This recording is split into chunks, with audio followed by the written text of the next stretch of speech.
Cinderella.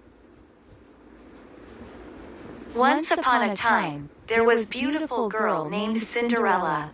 She lived with her stepmother and two stepsisters. They didn't like her and made her do all the household work while her stepsisters just roamed around the house in their fancy dresses. One day, a letter from the king came to their house, saying that the king was having a ball tonight.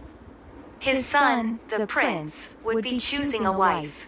Hearing this news got everyone excited. Cinderella too wanted to go to the ball. "Mother, may I go to the ball?" she said. "You can go as long as you finish all the work and help your sisters," her stepmother said. Cinderella worked as fast as she could to get everything done, but there was always something left.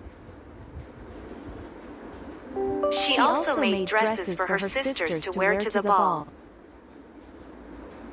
At last, she completed all the work.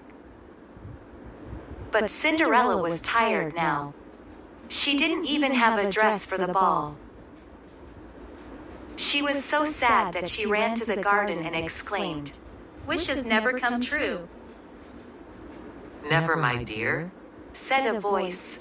As Cinderella looked up, a woman with a wand and a kind smile stood in front of her. She was her fairy godmother. With a wave of her hand, she made Cinderella look like a princess. She gave her a beautiful new gown, glass slippers and shiny black horses to reach the ball. But before leaving, Godmother warned, "This magic will only last until midnight. You must reach back home by then." Cinderella entered the palace. Everyone was awestruck by her beauty. She was the prettiest girl in the ball. Even her stepsisters didn't recognize her.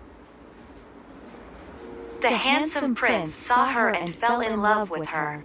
The prince danced with her the whole night. When the clock chimed, she remembered her godmother's words and quickly left the palace in all the hurry. One glass slipper, which she was wearing, was left behind on the castle steps. The next day, the prince ordered the king's men to find the girl whose foot fit into the glass slipper. When they reached Cinderella's house, the stepsisters tried their best to squeeze their big feet into the slippers, but they would not. Finally, when Cinderella tried the slipper, her foot slipped perfectly into the glass slipper. The prince recognized her from the night of the ball. He married Cinderella soon in a grand ceremony, and they lived happily ever after.